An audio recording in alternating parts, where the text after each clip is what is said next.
Very good morning, ladies and gentlemen. Welcome to eTakshla classes. I am Kabir Srivastava, who is going to present you NDA 2019 previous year question based on physics. So, in the last session, we have discussed 2020 NDA previous year question based on physics. So, उसमें मैंने बहुत thoroughly और comprehensively cover किए थे concepts और numerical को आपके सामने सॉल्व करके दिखाया था. So we are going to do the same in this session also. So जैसे कि एनडीए में सबसे ज़्यादा प्राइम फोकस रहता है इन टॉपिक्स पे. जो फर्स्ट टाइम इस सेशन को देख रहे हैं तो लेट मी रिपीट यू कि एनडीए में सबसे इम्पॉर्टेंट है एक तो optics, then mechanics and then this ये इलेक्ट्रिसिटी. ये तीन टॉपिक्स बहुत मेजर टॉपिक है. लाइक 20 क्वेश्चंस में आपको 11 से 12 क्वेश्चन, अगर 20 क्वेश्चंस हम लेके चले, वैसे 23 to 24 क्वेश्चंस आते हैं एनडीए में. सो उसमें से भी 23 से 24 क्वेश्चन में 14 से 15 क्वेश्चन आपको इन्हीं टॉपिक्स में से दिखेंगे. ठीक है. सो इन टॉपिक्स पे ज़्यादा फोकस रखिए और ऑब्वियसली आपको सब कुछ कवर तो करना ही है. सो ये सेशन सिर्फ एनडीए में नहीं, बाकी और सब्जेक्ट, बाकी और exams like CA, PF, CDS, AFCAT, INET में भी आपको काफ़ी ज़्यादा काम आने वाला है, क्योंकि हम इसमें सिर्फ क्वेश्चंस को डिस्कस नहीं करेंगे, उसके अराउंड जो कॉन्सेप्ट है उस पर भी ज़्यादा फोकस रखा जाएगा. So without wasting any time let's proceed. Which of the following are the characteristics of electromagnetic waves? Options आपके सामने हैं. So they are elastic waves. They can also move in vacuum. They have electric and magnetic components which are mutually perpendicular. They move with speed equal to 3 lakh meter per second. So first of all, जब ऐसे questions आए जिसमें आपको code choose करना है, correct answer code choose करना है, सो उसमें आप पहले एलिमिनेट करते हैं. तो आप देखेंगे कि अगर सबसे पहले हम फोर्थ ऑप्शन की बात करें तो उसमें है कि 3 लाख मीटर पर सेकेंड, नहीं 3 × 10⁵ मीटर पर सेकेंड. जो ये है ये तो गलत ही होगा, राइट. सो आप पहले ए, बी और डी ऑप्शन को तो वैसे ही एलिमिनेट कर दो. ठीक है, आपके पास बचा ही सी ऑप्शन. आपको फर्स्ट ऑप्शन और फर्स्ट, सेकंड और थर्ड ऑप्शन पे जाने की ज़रूरत ही नहीं. आप सीधा फोर्थ ऑप्शन को देखें जिसमें उसने 3 लाख मीटर पर सेकेंड स्पीड मेंशन की, जो कि 3 × 10⁵ होता है, बट हमें पता है 3 × 10⁸ होता है. सो 2 and 3 ओनली. बाकी ऑप्शंस को डिस्कस करते हैं. तो येस, ऑब्वियसली जब आप इलेक्ट्रोमैग्नेटिक वेव्स पढ़ेंगे तो आपको इसमें एक चीज़ दिखेगी. जब आप इसके एनसीईआरटी गो थ्रू करेंगे तब आपको दिखेगा जो उसके कैरेक्टरिस्टिक्स होते हैं. तो उसमें लिखा है कि ये म्यूचुअली परपेंडिकुलर होते हैं, इसके जो इलेक्ट्रिक और मैग्नेटिक कॉम्पोनेंट्स हैं. एंड ऑब्वियसली वैक्यूम में ट्रेवल करते हैं. और इसके एक और कैरेक्टरिस्टिक्स होती है कि ये नॉन इलास्टिक होते हैं. They are non elastic in nature. That is why they can travel in vacuum. बहुत ज़्यादा इंपॉर्टेंट है. सो ये चारों हमने सेंटेंसेस को, स्टेटमेंट्स को डिस्कस कर लिया और हमारा करेक्ट ऑप्शन आएगा option C. That is 2 and 3 are only correct in regard of electromagnetic waves. So ये एक्सप्लेनेशन है जो कि मैंने आपको पहले ही एक्सप्लेन कर दी थी. ठीक है, आगे बढ़ते हैं. Radiations coming from the sun are mostly in the form of. तो रेडिएशन जो आती है वो कौन सी होती है? UV rays. तो यूवी रेस क्या होंगी? वो होंगी अपनी एक तो शॉर्ट वेवलेंथ, राइट. क्योंकि यूवी रेस को हम खतरा क्यों मानते हैं? क्योंकि वो हमारी बॉडी के थ्रू पेनिट्रेट कर जाती है. और जब भी कोई रेस पेनिट्रेट कर जाती है तो एक तरह से रेडिएशन का काम करती है. रेडिएशन मतलब आपको वो रेडिएट करेंगी, वो आपके जो डीएनए हैं, आरएनए, उसे म्यूटेट करने की कोशिश करेंगी.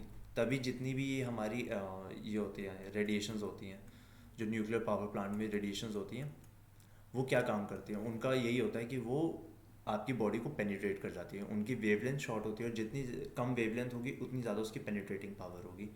सो radiation coming from the sun are mostly in the form of light. तो है ही, लाइट एनर्जी होती है obviously, and short wavelength infrared. ठीक है, तो ये है इसके बारे में.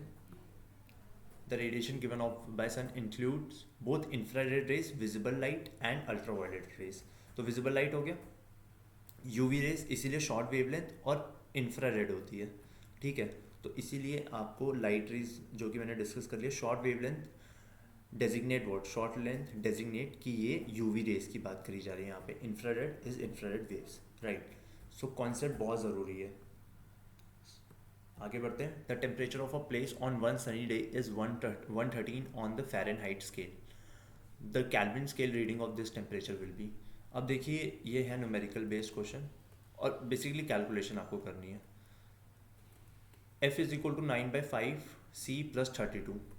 f की वैल्यू 113 है। इसे सॉल्व आप करोगे तो 32 वहाँ जाके माइनस हो जाएगा, तो 9/5, ये 9/5 c इक्वल्स टू 81 आ गया। अब 9 नीचे जाएगा, 5 ऊपर आएगा, तो ओवरऑल हमारा आंसर आ जाएगा 45 डिग्री सेल्सियस। अब 0 degree Celsius equal to 273 kelvin होता है, और जब आज इसमें जितना भी सेल्सियस प्लस करोगे तो उतना कैल्विन आएगा, तो आंसर आ जाएगा 318 कैल्विन, जो कि हमारा ऑप्शन ए है। ठीक है, सो आगे बढ़ते हैं।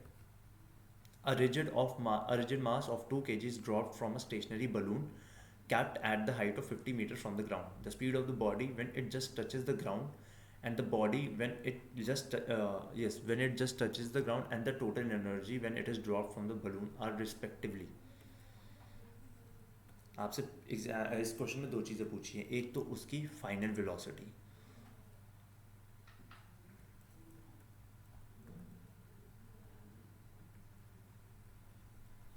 देखिए जब उसे छोड़ा गया एक हाइट से, इसमें हम फॉर्मूला लगाएंगे v² minus u² equals to 2gs, right. तो g की वैल्यू उन्होंने दी हुई है क्वेश्चन में 9.8 इनटू डिस्टेंस कितना है 50 मीटर, राइट। और ये आ गई v² की वैल्यू। देखिए आपने ड्रॉप किया तो u तो ज़ीरो हो गया, u ज़ीरो हो गया, तो v² की वैल्यू आ जाएगी 980 का रूट, तो 980 मीटर पर सेकेंड, यानी ऑप्शन बी या डी में से आपका आंसर सही होगा। अब बात कर लेते हैं एनर्जी की। उसने ध्यान से देखिएगा क्या पूछा, when it just drop from the balloon, ठीक है, टोटल एनर्जी की बात की है, तो उस टाइम एनर्जी कितनी होगी, हाइट पे mgh होती है, तो m हो गया इसका mass, that is 2 kg, g 9.8, height 50, ये भी 980 वैल्यू आएगी, 980 जूल्स, बट यहाँ पे mgh है और कोई स्क्वायर नहीं है, तो इधर रूट कुछ नहीं आएगा, इधर सिर्फ नॉर्मल 980 जूल्स आएगा, तो आंसर क्या होगा, ऑप्शन डी, करेक्ट। आगे बढ़ते हैं। Compare to audible sound waves, ultrasound waves have, देखिए ultrasound waves both higher speed and frequency, NCERT का टॉपिक है, ठीक है, तो आप यहाँ पे देख सकते हैं। तो जो अल्ट्रासाउंड वेव्स होती है उनकी स्पीड होती है, उनकी स्पीड भी हाई होती है, क्योंकि जब फ्रीक्वेंसी ज़्यादा होगी तो स्पीड भी ज़्यादा होती है, राइट, डायरेक्टली प्रोपोर्शनल। सो आगे बढ़ते हैं। Light rays move in straight lines, but through an optical fibers they can move in any type of zigzag path because, अब इस पर ज़्यादा कॉन्सेप्ट लगाने की भी ज़रूरत नहीं है। आपने अगर एनसीईआरटी पढ़ी होगी, जब उसमें TIR that is total internal reflection को, या आप किसी भी बुक से पढ़ें, तो उसमें ऑप्टिकल फाइबर का एग्जाम्पल दिया होता है, सबसे ऊपर ऑप्टिकल फाइबर का एग्जाम्पल है, ठीक है, तो वो टोटल इंटरनल रिफ्लेक्शन के अंदर आता है। तो क्या होता है, ऐसे आपकी ऑप्टिकल फाइबर जा रही है, सपोज ये रहा पाइप ऑप्टिकल फाइबर की, तो सिलेंड्रिकल फॉर्म होगी ना, तो जब आपने ये जो रेज़ हैं, रेज़ ऐसे जाती है, स्ट्राइक डाउन करती हैं, स्ट्राइक डाउन क्यों करती है, टोटल इंटरनल रिफ्लेक्शन की वजह से। सो आपको ज़्यादा इसमें सोचने की भी ज़रूरत नहीं थी, जहाँ आपको दिखे टोटल इंटरनल रिफ्लेक्शन लिखा है वहाँ पे आपने टिक मारना, और वो आपको ऑप्शन डी में दिख रहा है। और मैंने आपको कॉन्सेप्ट भी एक्सप्लेन कर दिया कि ये रही आपके ऑप्टिकल फाइबर, ये रेज़ ऐसे एक एंगल पे टच करती हैं, फिर उसके बाद बेंड कर जाती है, फिर टच, फिर एक जिगजैग फॉर्म बनाती है, और फिर अपने रिसीविंग एंड पे ऐसे ही पहुंचती है या ऐसे ही ट्रांसमिट होती हैं, ठीक है। सो दिस इसका करेक्ट आंसर होगा answer D. Now again a numerical based on gravity, ठीक है। तो two bodies mass m each are placed r distance apart. In another system two bodies mass 2m each are placed a half distance apart. If be the gravitational force between the bodies in the first system, then the gravitational force between the bodies in the second system will be so। यहाँ पे एक numerical आपको आया है gravitation, जो कि mechanics का part है, ठीक है। तो F की वैल्यू क्या होती है, G M into M by R square, ठीक है, जो कि उसने हमें क्वेश्चन में दिया है। अब बात करें दूसरे केस की, तो उसमें क्या है, सपोज़ वहाँ पे F2 ले लिया मैंने, ठीक है, तो G into 2m by R, अब r हो गया है हाफ, तो r बाई 2 का स्क्वायर, तो यानी r बाई 2 का स्क्वायर होगा, तो r स्क्वायर तो यहाँ पे हो जाएगा, लेकिन यहाँ पे 4 आ जाएगा, तो ये ऑलरेडी 2 इंटू 2 4, और 4 इंटू 4 कितना 16, तो 16 GMM r square, GMM r square की वैल्यू क्या है F, 16 F, यानी करेक्ट ऑप्शन होगा A. Option A is the correct answer है। आगे बढ़ते हैं। The loudness of a sound depends upon the, ये बहुत ही ईजी क्वेश्चन है। अगेन एनसीईआरटी जब आप पढ़ेंगे तो आपको, जब आप 8th क्लास के एनसीईआरटी पढ़ेंगे और उसमें साउंड पढ़ेंगे तो उसमें हाईलाइटेड में दे रखा है कि जो लाउडनेस है वो किस चीज़ पे डिपेंड करती है, वो डिपेंड करती है आपके amplitude of the sound waves या एम्पलीट्यूड ऑफ द वेव पे। ठीक है, so very easy question, NCERT based, और है ही ऑप्टिक्स एंड वेव का पार्ट जो कि मैंने बताया था, ऑप्टिक्स एंड वेव, देन आपका ये mechanics, and this electricity is very important from NDA point of view, right? So loudness of a sound depends on the amplitude of the sound wave. The sound is loud if the amplitude of the sound wave is large. It is directly proportional to the square of the amplitude of vibration. So if the amplitude of sound waves become double, the loudness of the sound will quadruple, यानी 4 times. Quadruple का मतलब होता है 4 times. जैसे double होता है, triple होता है, वैसे क्वाड्रुपल होता है. It is express in decibel, loudness को हम डेसिबल में बोलते हैं. ठीक है, अब ये जो सारी जो स्टेटमेंट अभी मैंने आपको रीड आउट की है, ये सारा कुछ एनसीईआरटी में दिया हुआ है. सो एनसीईआरटी पे ज़रूर फोकस करें जब आप प्रिपेयर कर रहे हैं, right. Water is heated with the coil of resistance R connected to domestic supply. The rise of temperature of the water will depend on. आप लोग विंटर्स में जब नहाते हैं तो देखिए, एक तो गीज़र होता है, ठीक है, आजकल तो गीज़र यूज़ होते हैं, और कई जगह पे रॉड भी यूज़ होता है. ठीक है, जो ऐसे रॉड होते हैं ना स्पाइरल करके, स्पाइरल फॉर्म में, तो दोनों का प्रिंसिपल सेम है. सबसे पहले इसने बोला है कि जो टेम्परेचर है, rise of temperature of water, वो किस चीज़ पे डिपेंड करेगा. टाइम पे तो बिल्कुल करेगा, क्योंकि अगर आपने तभी आप जैसे जब ज़्यादा सर्दी होती है तो आप पानी काफ़ी देर तक के लिए, मतलब स्विच को काफ़ी देर तक के लिए ऑन रखते हैं कि वो ज़्यादा गर्म हो. ठीक है, वो किस पे डिपेंड करता है, वो टाइम पे आपके डिपेंड करता है. तो ये तो प्रैक्टिकल लाइफ से आप रिलेट कर सकते हैं कि टाइम पे तो डिपेंड करेगा ही करेगा. वोल्टेज का मतलब होता है सप्लाई. ठीक है, वोल्टेज को जो आप बोलते हैं ना electric supply, that is voltage. ठीक है, तो time for which voltage is supplied, correct. Practically आपने रिलेट किया. Current passing through the coil. आप कभी भी अगर आपको विजिबल, अगर आपके घर में रॉड है तो आप रॉड पे देखिए, उस पर कुछ ना रीडिंग लिखी होगी ऐसे एम्पेयर करके. तो definitely current passing through the coil and supply voltage. Obviously अगर सप्लाई ज़्यादा होगी ना तो वो जल्दी गर्म होगा. 110 वोल्ट और 220 वोल्ट में बहुत फ़र्क होगा. 220 वोल्ट वाला जल्दी गर्म हो जाएगा पानी. सो इसीलिए प्रैक्टिकली आपको ज़्यादा इसमें मतलब हाँ, अगर आप फॉर्मूला वाइज भी जाएंगे तब भी यही चीज़ें सेम आएंगी. आप प्रैक्टिकली भी रिलेट करके देखो तो option 1, 2 and 3, that is option A is the correct answer. ठीक है, सो आपको प्रैक्टिकली मैंने एक्सप्लेन कर दिया. अब आगे बढ़ते हैं. Which one of the following statements regarding lenses is not correct. Convex lens produces both real and virtual image. Correct. देखिए, जो कनकेव लेंस होता है ना, वो दोनों कनकेव जो मिरर होता है वो रियल एंड इन्वर्टेड भी बनाता है और वर्चुअल एंड इरेक्ट भी बनाता है. ठीक है, तो कन्वेकेव मिरर का जो भी केस होता है ना, वो कन्वेक्स लेंस में सेम आ जाता है, मतलब in terms of real and virtual images. तो कन्वेक्स लेंस दोनों इमेजेस प्रोड्यूस करता है, बट जो कन्वेक्स मिरर है वो सिर्फ और सिर्फ वर्चुअल एंड इरेक्ट प्रोड्यूस करता है. तो कनकेव जो लेंस है वो सिर्फ वर्चुअल एंड इरेक्ट प्रोड्यूस करेगा. तो जो करेक्ट इनकरेक्ट स्टेटमेंट है वो यहाँ पे, a concave lens provides both real and virtual images.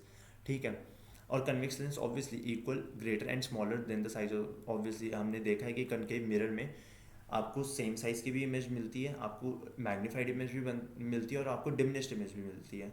तो ग्रेटर मतलब मैग्नीफाइड हो गया, स्मॉलर मतलब डिमिनिश्ड हो गया, इक्वल भी मिलती है आपको इमेज.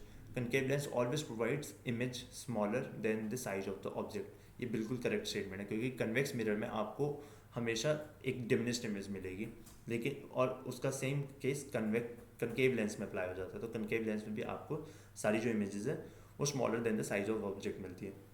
तो 1, 3 एंड 4 आर करेक्ट स्टेटमेंट. जो इनकरेक्ट है वो है बी ऑप्शन, राइट. आगे बढ़ते हैं. The sum of EMF and potential difference around a close loop equals 0 is a consequence of.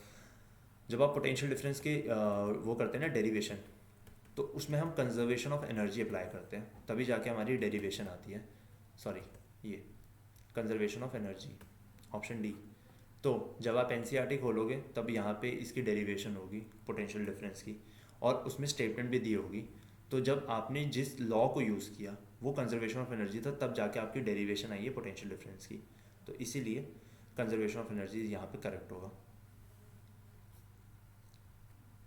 A car starts from Bangalore, goes 50 km in a straight line towards the south, immediately turns around and returns to Bangalore.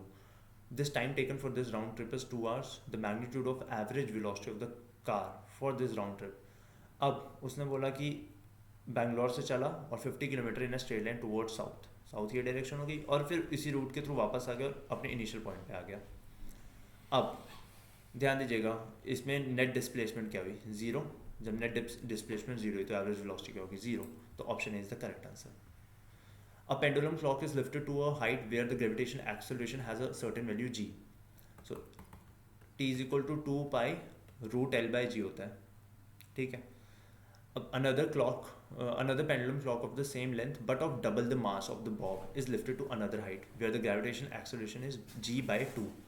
तो इस case में क्या होगा? ये suppose t1 है, right, और ये t2 है, तो यहाँ पे हो जाएगा 2 पाई एल जी बाई 2, तो 2 pi root 2 L by g, right, root L by g हो गया।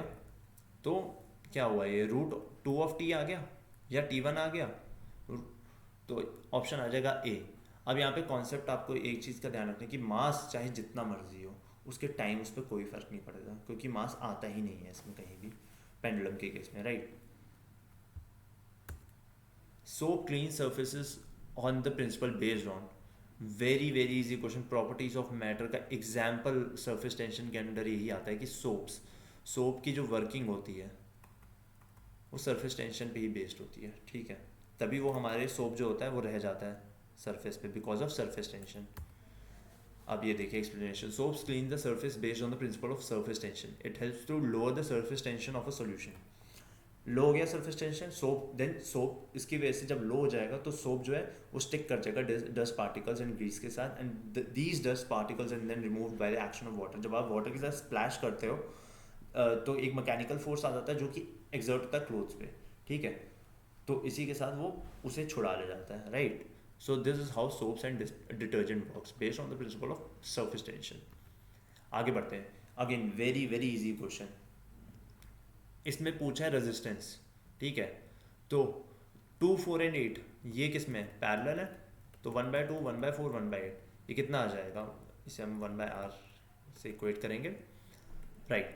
तो अब देखिए ये वैल्यू आ जाएगी 2, 4, 8, इसका जो अपना दिस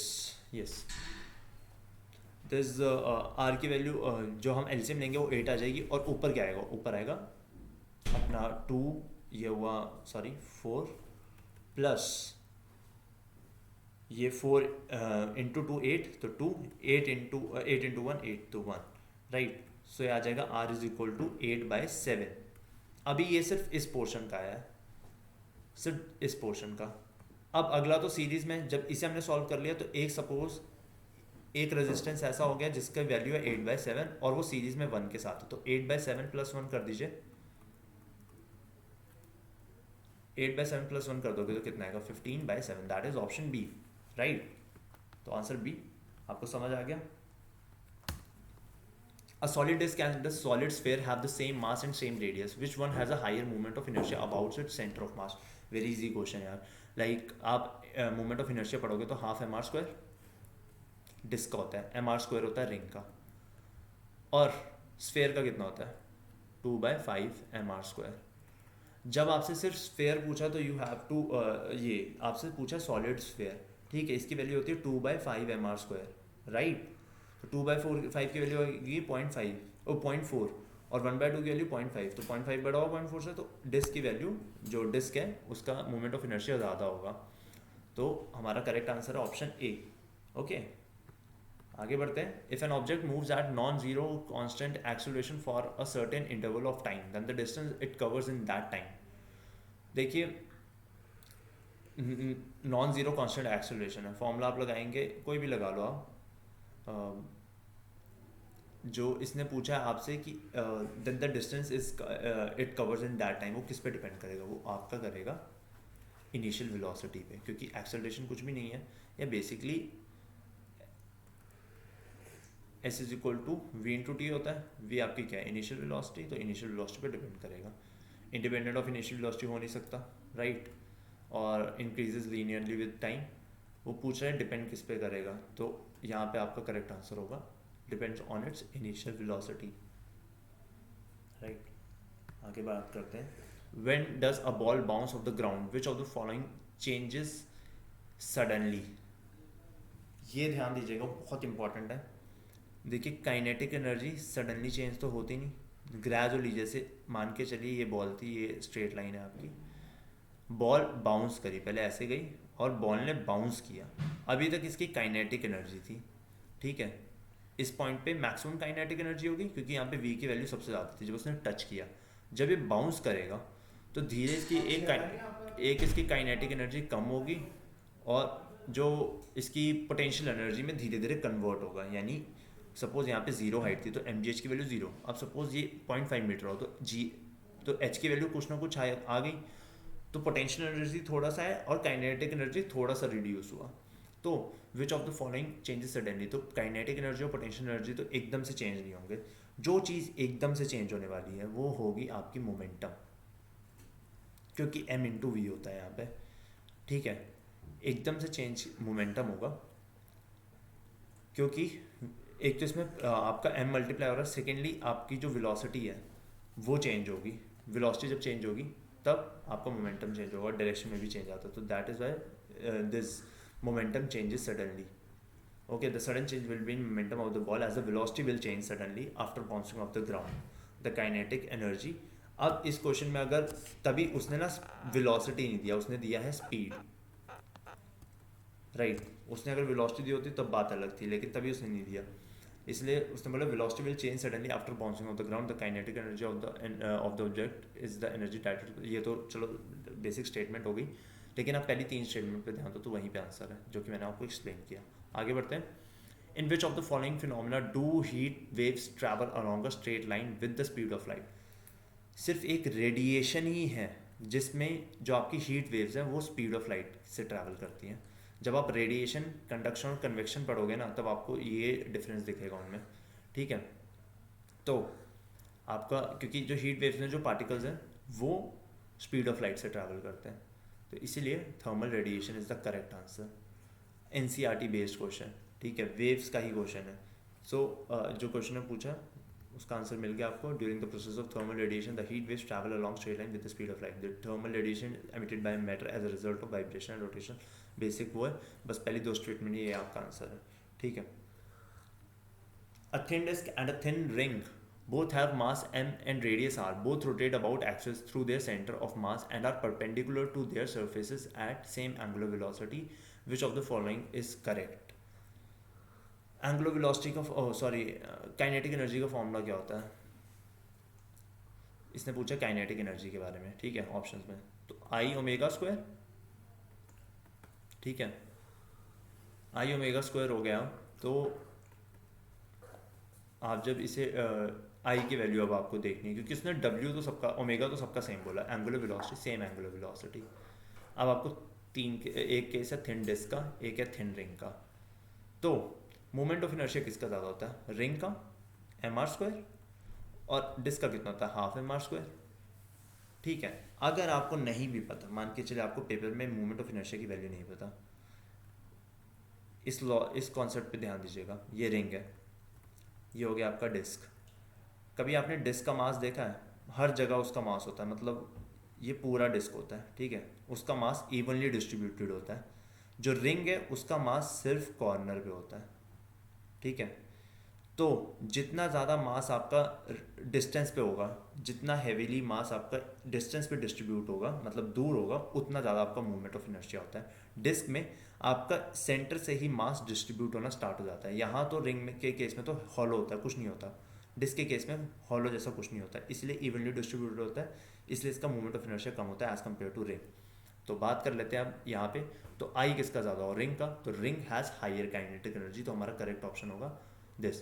डिस्क की हायर काइनेटिक एनर्जी हो नहीं सकती, मैंने एक्सप्लेन कर दिया, तो बी ऑप्शन गलत। The ring and disc have the same kinetic energy, बिल्कुल नहीं। Kinetic energy of both the bodies are zero since they are not in linear motion, नहीं। देखिए इस स्टेटमेंट पे ना कुछ बच्चे कंफ्यूज हो सकते हैं। आपने कभी रोटेशनल मोशन में एक इक्वेशन पढ़ी होगी कि जो रोटेशनल मोशन है वो आपका ये होता है आई ओमेगा स्क्वायर, एक होता है ट्रांसलेशनल के ई हाफ एम वी स्क्वायर और आई ओमेगा स्क्वायर, ये होता है उसका फॉर्मूला। ठीक है, तो ये हो गया ट्रांसलेशनल काइनेटिक एनर्जी, ये हो गया रोटेशनल काइनेटिक एनर्जी। तो काइनेटिक एनर्जी तो एग्जिस्ट करेगी ही करेगी रोटेशनल मोशन में भी, तो ये भी स्टेटमेंट गलत है। ठीक है, तो ये कॉन्सेप्ट आपको, एक कॉन्सेप्ट ये पता चला, एक कॉन्सेप्ट ये पता चला पेपर इस क्वेश्चन में। ठीक है, आपको दो कॉन्सेप्ट पता चल गया, और तीसरा तो कॉन्सेप्ट है ये जो कि क्वेश्चन से रिलेटेड है। सो ये क्वेश्चन तो रिंग की ज़्यादा काइनेटिक एनर्जी होगी। So this is all about NDA 2019 two physics question, means previous year question based on physics. So आप इस वीडियो को लाइक करें and please appreciate our efforts, do share out this video with your friends if you find this video helpful, and subscribe our channel, that is E Takshila classes. Okay, and we will be coming with more and more videos like this on daily basis, so please stay tuned. And one thing I would like to tell you that कि हम लोग E Takshila classes पे जैसे NDA के हमने geography अभी cover कर लिया। ज्योग्राफी के आपका NDA का एग्जाम अप्रैल में है, राइट? तो एनडीए के हमने ज्योग्राफी के क्वेश्चन कवर अप कर लिए हैं। सो प्लीज़ आप वहाँ पे जाइए, क्योंकि वो बहुत कॉन्सेप्ट, आप अगर सिर्फ उन्हीं क्वेश्चंस को देख लोगे तो आपके कॉन्सेप्ट बहुत ज़्यादा क्लियर हो जाएंगे, क्योंकि उसमें थॉरली बताया गया कि किस टॉपिक को आपने एग्जाम के लिए कवर करना है। देन एनडीए फिजिक्स की अभी हमने सीरीज स्टार्ट कर दी है, आप उसे भी देखें। और CAPF सेक्शन में हम लोग पॉलिटी अभी कवर कर रहे हैं, तो पॉलिटी का एक सेशन हो चुका है CAPF पॉलिटी में on YouTube, that is being covered by Vishal Singh Tanwar, right? So आप उस चीज़ को भी देखें, क्योंकि ये जो NDA CDS CAPF इनमें क्वेश्चंस मैं ये नहीं कहूँगा कि रिपीट हो जाते हैं, बट पैटर्न आपको पता चल जाएगा। पैटर्न पता चलना बहुत ज़रूरी है। फिर आप जब क्वेश्चंस देखोगे, और पैटर्न कैसे पता चलेगा? पैटर्न आपको पता चलेगा क्वेश्चन से। ठीक है, तो CAPF की पॉलिटी वहाँ पे स्टार्ट हो गई है, तो आप अपनी पेस बढ़ाने के लिए, क्योंकि एग्जाम आपका अप्रैल में है, you are left with only 1 month, 1 to 1.5 month. So आप NDA ज्योग्राफी तो कवर अप हो चुके हैं, NDA फिजिक्स कवर हो रही है, and within a week ये सारी कवर अप हो जाएगी। CAPF पॉलिटी सर कवर कर रहे हैं। So please stay tune, start covering start watching these videos which are going to help you in this examination, especially NDA, right? So yes, stay tuned, thank you, goodbye.